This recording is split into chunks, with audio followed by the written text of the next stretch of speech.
আসসালামু আলাইকুম, আমি রনি ইসলাম। আজ তোমাদের মাঝে আরেকটি নতুন ক্লাস নিয়ে হাজির হয়েছি। আজকের আলোচ্য বিষয় হিসাব বিজ্ঞান এবং টপিকস লেনদেন।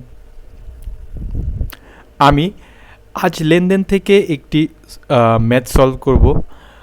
তোমরা যারা নবম শ্রেণীতে রয়েছ, তোমাদের পাঠ্য বইয়ের লেনদেনের অধ্যায়ের 15 নং পেজে উদাহরণে অঙ্কটি রয়েছে।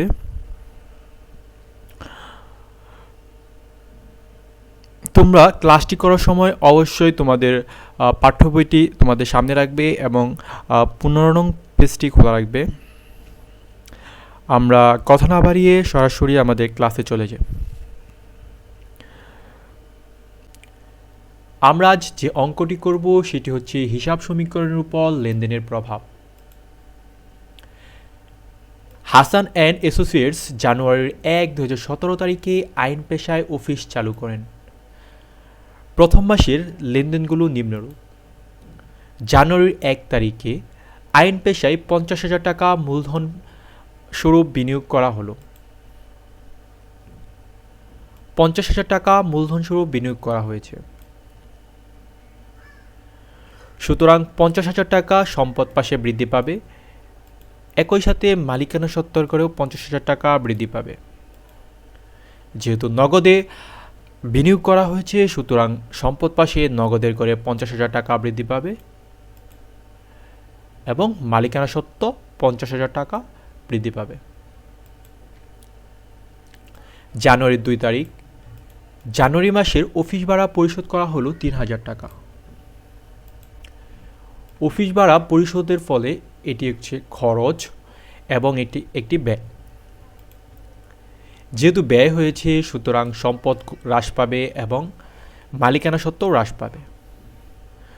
এখানে উল্লেখ নেই নগদে ব্যয় করা হয়েছে কিনা ব্যাংকের মাধ্যমে। এমনটি উল্লেখ করা না থাকলে আমরা এটি ধরে নেব এটি নগদে ব্যয় করা হয়েছে। যেহেতু নগদে ব্যয় করা হয়েছে, সুতরাং সম্পদ পাশ থেকে নগদ টাকা 3,000 টাকা হ্রাস পাবে বা বিয়োগ হবে। একই সাথে মালিকানা সত্ত্ব থেকেও 3,000 টাকা বিয়োগ করা হবে। জানুয়ারি 7 তারিখ, ধারে অফিস যন্ত্রপাতি ক্রয় করা হয়েছে 15,000 টাকা। অফিস যন্ত্রপাতি ক্রয় করেছে এখানে ধারে। যন্ত্রপাতি ক্রয় করার ফলে সম্পদ পাশে যন্ত্রপাতি নামক সম্পদ বৃদ্ধি পাবে 15,000 টাকা এবং ধারে ক্রয় করার ফলে দায় পাশে পাওনাদার বা প্রদেয় হিসাব বৃদ্ধি পাবে 15,000 টাকা। এরপরে জানুয়ারি 10 তারিখ, মক্কেলদের নগদে আইনি সেবা দেওয়া হলো 6,000 টাকা। আইনি সেবা দেওয়ার মাধ্যমে এটি হচ্ছে এক প্রকার আয় হয়েছে বা টাকা আসছে। সুতরাং যেহেতু টাকা নগদে আসছে, সম্পদ পাশে সম্পদ বৃদ্ধি পাবে নগদের করে 6,000 টাকা এবং মালিকানা সত্ত্বেও বৃদ্ধি পাবে 6,000 টাকা। জানুয়ারির 15 তারিখ, অফিস কর্মচারীদের বেতন পরিশোধ করা হয়েছে 2,000 টাকা। বেতন পরিশোধ এটি একটি ব্যয় বা খরচ। যেহেতু খরচ হয়েছে এবং এটি নগদ টাকা হ্রাস পেয়েছে এবং সম্পদ হ্রাস পেয়েছে, খরচটি করা হয়েছে নগদে, সুতরাং নগদ থেকে 2,000 টাকা বিয়োগ করা হবে এবং মালিকানা সত্ত্বেও 2,000 টাকা হ্রাস পাবে। ব্যাংক থেকে জানুয়ারি 20 তারিখ, ব্যাংক থেকে ঋণ নেওয়া হলো 20,000 টাকা। ব্যাংক থেকে ঋণ নেওয়ার ফলে সম্পদ বৃদ্ধি পেয়েছে। যেহেতু ঋণ নগদে নেওয়া হয়েছে বা ঋণ নেওয়ার ফলে নগদ অর্থ এসেছে, সুতরাং সম্পদ পাশে নগদের গড়ে 20,000 টাকা বৃদ্ধি পাবে এবং দায় হিসাবে ব্যাংক ঋণ নামক ঘরে 20,000 টাকা বৃদ্ধি পাবে। জানুয়ারি 24 তারিখ মক্কেলদের ধারে আইনি সেবা দেওয়া হয়েছে 7,000 টাকা। আমরা এর আগে দেখেছিলাম জানুয়ারি 10 তারিখ মক্কেলদের নগদে আইনি সেবা দেওয়া হয়েছে 6,000 টাকা। এটা নগদে দেওয়ার ফলে নগদের গড়ে 6,000 টাকা বৃদ্ধি পেয়েছিল, কিন্তু এখানে ধারে প্রদান করা হয়েছে, সুতরাং সম্পদ বৃদ্ধি পেয়েছে, তবে নগদ টাকা বৃদ্ধি পায়নি। সম্পদের গড়ে দেনাদার বা প্রাপ্য হিসাব নামক গড় হবে, সেখানে 7,000 টাকা বৃদ্ধি পাবে সম্পদ, এবং মালিকানা সত্ত্ব বৃদ্ধি পাবে 7,000 টাকা। জানুয়ারির 29 তারিখ বাকিতে কৃত যন্ত্রপাতির মূল্য পরিশোধ করা হয়েছে 10,000 টাকা। বাকিতে যন্ত্রপাতি ক্রয় করা হয়েছিল, এখন মূল্য পরিশোধ করা হয়েছে, এটি একটি ব্যয়। এই ব্যয়ের ফলে সম্পদ হ্রাস পাবে এবং দায় হ্রাস পাবে। সম্পদ থেকে যেহেতু নগদে পরিশোধ করা হয়েছে, নগদ টাকা 10,000 টাকা কমে যাবে, আর বাকিতে কৃত যন্ত্রপাতির মূল্য পরিশোধের ফলে দায় হ্রাস পেয়েছে বা পাওনাদার বা প্রদেয় হিসাব হ্রাস পেয়েছে, সুতরাং দায় থেকে 10,000 টাকা পাওনাদারের গড় থেকে বিয়োগ করা হবে। আমরা এখন অঙ্কটি সমাধান করে আসি। অঙ্কটি সমাধান করার জন্য আমাদের প্রথমে এমন একটি ঘর তৈরি করতে হবে। আমরা ঘরের উপর এভাবে লিখে নিব, হাসান অ্যান্ড অ্যাসোসিয়েটস এর 2017 সালের জানুয়ারি মাসের লেনদেন সমূহের প্রভাব হিসাব সমীকরণে দেখানো হলো। এখানে আমরা জানি সম্পদ ইকুয়াল টু দায় প্লাস মালিকানা সত্ত্ব। এখানে সম্পদ যত হবে, দায় এবং মালিকানা সত্ত্ব দুইটা সমান হবে। আমরা জানুয়ারির 1 তারিখ দেখেছিলাম, সেখানে বলেছিল আইন পেশায় 50,000 টাকা মূলধন স্বরূপ বিনিয়োগ করা হয়েছে। আইন পেশায় 50,000 টাকা মূলধন স্বরূপ বিনিয়োগ করেছে, সুতরাং আমাদের নগদের গড়ে বৃদ্ধি পাবে 50,000 টাকা এবং একই সাথে মূলধনের গড়ে বৃদ্ধি পাবে 50,000 টাকা। জানুয়ারির 2 তারিখ ছিল, জানুয়ারি মাসের অফিস ভাড়া পরিশোধ করা হলো 3,000 টাকা। অফিস ভাড়া পরিশোধ করার মাধ্যমে ব্যয় হয়েছে, সুতরাং নগদ টাকা ব্যয় হওয়ার কারণে নগদের গড় থেকে 3,000 টাকা কমে যাবে।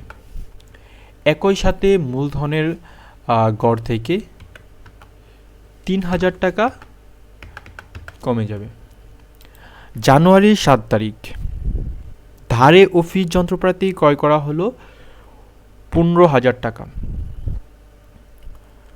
অফিস যন্ত্রপাতি ক্রয় করা হয়েছে 15,000 টাকা।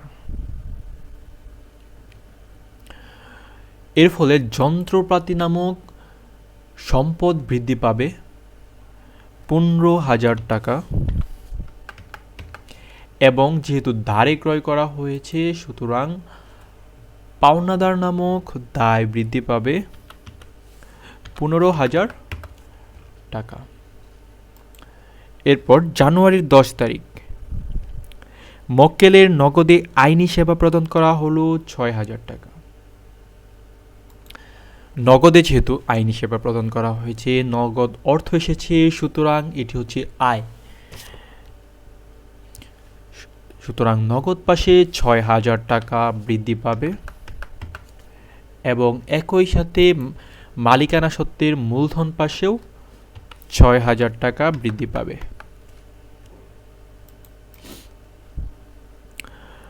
জানুয়ারির 15 তারিখ অফিস কর্মচারীর বেতন পরিশোধ করা হয়েছে 2,000 টাকা। বেতন পরিশোধের ফলে সম্পদ থেকে 2,000 টাকা কমে যাবে, যেহেতু নগদে পরিশোধ করা হয়েছে, নগদের গড় থেকে 2,000 টাকা কমে যাবে। একই সাথে মালিকানা সত্ত্বর পাশে মূলধন নামক গড় থেকে 2,000 টাকা কমে যাবে।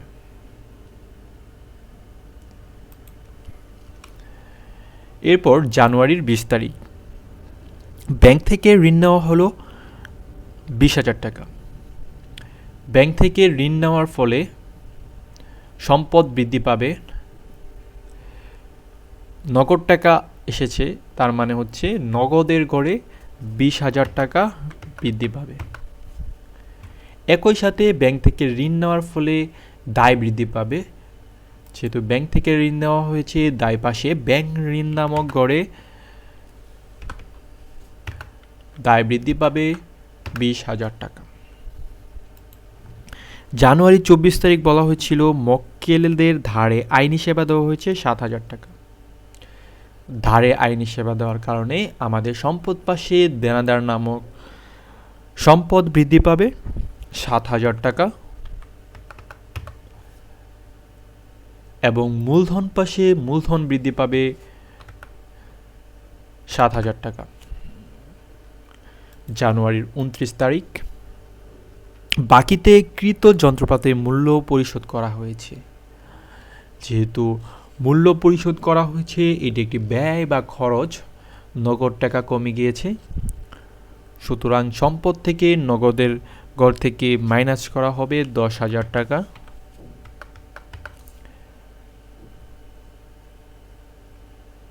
একই সাথে এখানে আমাদের দায় কমে গেছে অথবা পাওনাদার কমে গেছে, সুতরাং পাওনাদার থেকে আমাদের মাইনাস করা হবে 10,000 টাকা।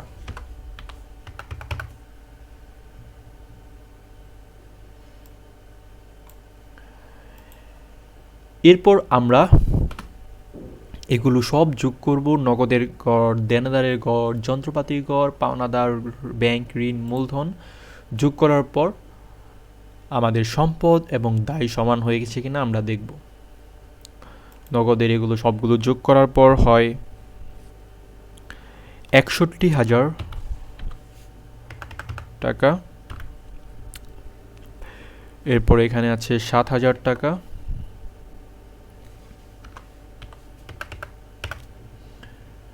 এখানে আছে 15,000 টাকা,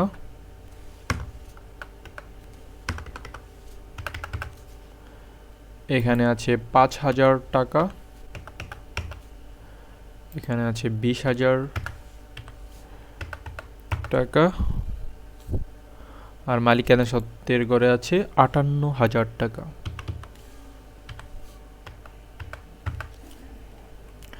এবং এখানে সবগুলো যোগ করার পর হয় 83,000 টাকা।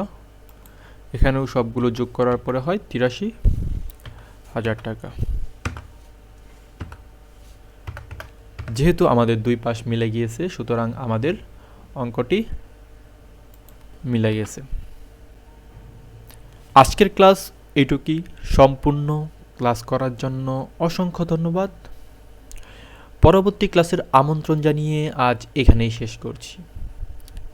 আসসালামু আলাইকুম।